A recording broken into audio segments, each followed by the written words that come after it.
Now, Dr. Hans V Hansen, right here, was born in Denmark. And for his first 5 years of his life, he lived on a farm just north of Copenhagen, or Copenhagen, however you pronounce it. His family immigrated to Canada where his dad worked on a number of farms in the Bolton area. And as a farm boy, Hans was expected to work in the barns and also work in the fields. Now, he has a unique experience that I bet many of us haven't enjoyed, and that's that he attended some one-room and one-teacher schoolhouses in the area and never had more than 24 students in his classroom. So he considered that a great learning experience and helped him enormously with his English. When Dr. Hansen came to this school, at that time called King City Composite School, he wanted to learn music. Unfortunately, there was no space in the class. But his principal said, Hans, listen, if you take Latin and pass it, if a space opens up, I'll put you into it. So that happened, and thus became a lifelong enjoyment of music and the clarinet. He also played on the basketball team. Well, as he said, he sat on the bench of the basketball team. Now, after leaving here, he went as far north as his student loan would take him and went to Lakehead University. And it was there that he accidentally fell into a course of philosophy, which would seem turn into a lifelong passion. Hans later attended Wayne State University in Detroit, where he attained his PhD. From there, Dr. Hansen began an association with the philosophy department at the University of Windsor. From part-time secretary to full-time professor to head of the department. His research has been in the history of philosophy and the theory of arguments, especially fallacies and argument schemes. His academic work has led him to speak at many universities around the world. China, Chile, Croatia, Denmark, Italy, France, the Netherlands, Portugal, Spain, Sweden, and the US. Now that's a passport worth looking at, I would think. Now, Dr. Hansen has edited a number of books, including one about Louis Riel, the Métis leader who led 2 Western Canadian uprisings. So speaking of other publishing things, he has 14 refereed articles, 10 chapters in books, 13 publications as editor of books and CD discs, 11 bibliographies and encyclopedia entries and introductions, 17 conference proceeding papers, 7 book reviews, and 29 invited papers.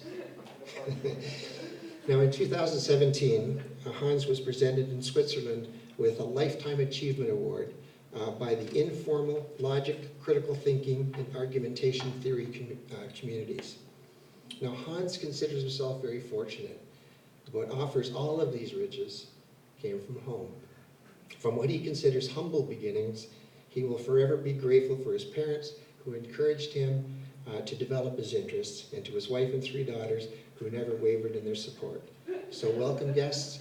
Please join me in congratulating Hans Hansen. Did I leave out a son there? Because I heard him mention a son, and I didn't see that in the book. So, my apologies. Dr. Hansen.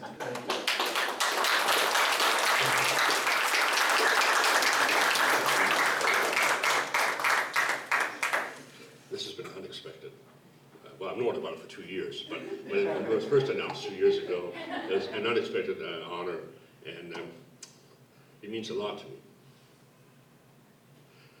Because going to this school meant a lot to me. Really, it's where I had good teachers, I had good friends, and I got interested in things. I got interested in mathematics, I got interested in history, I got interested in music. I want to tell you just a short story about my music teacher, Mr. Alnick. So when I was here as a student, I was 14, 15, maybe 16 sometimes, and I played in the band. And I was very enthusiastic about it. And one year, the Aurora School Board decided to give out awards in different fields that we won in, in sports, one in history, and so on. And there was one in music. And Mr. Alnick, my music teacher, he arranged for me to get the music award. And so there was an award evening. I think this is the auditorium here to my left, the gym as I remember it. It's in there.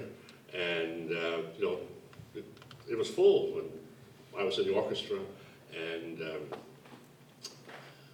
the orchestra had to play. And there was going to be a solo in the middle of one of the pieces. And it was going to be a clarinet solo, and I was a clarinet player. There was another clarinet player too. And anyway, I was very nervous. And it was well known I was going to get the award. But it's also well known that several other students deserved the award, like Paul's brother David, who was a great trumpet player. Anyway, so there we are, and we're playing along. We come to the solo, and I'm scared that Mr. Onyx is going to pick me, and he doesn't. He picks the guy beside me, who actually was better than me. And I was so glad because although I got the award, and I still have it, the other musician was recognized for his excellence. That was a good thing. Talking about Mr. Olnick, I won't take too long, but when I heard about this, I had to compose a biography. I mentioned Mr. Olnick in it, and I was, what happened to that guy? And I was a student, and he was older. He had a jacket like this, and and wrinkled pants like mine, and he was the music teacher, the director, and he was good to me, and I really liked him. And so I said, well, I'll Google him.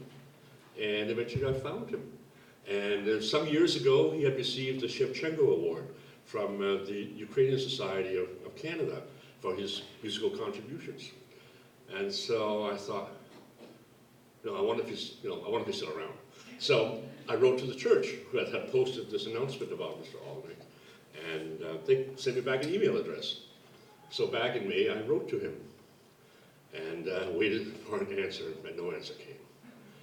And so I made up my mind that, well, of course, I'm a certain age, and he's a certain age plus that, right? So you can imagine what might have happened.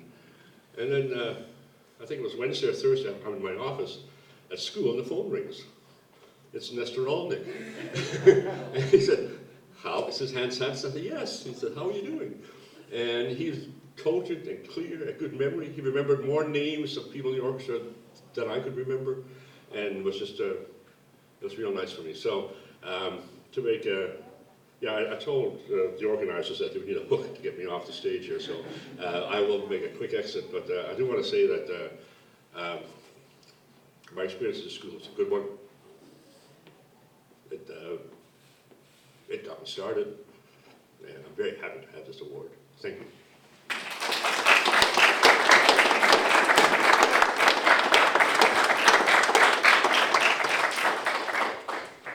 Professor Hansen. Thank you very much. Thank you.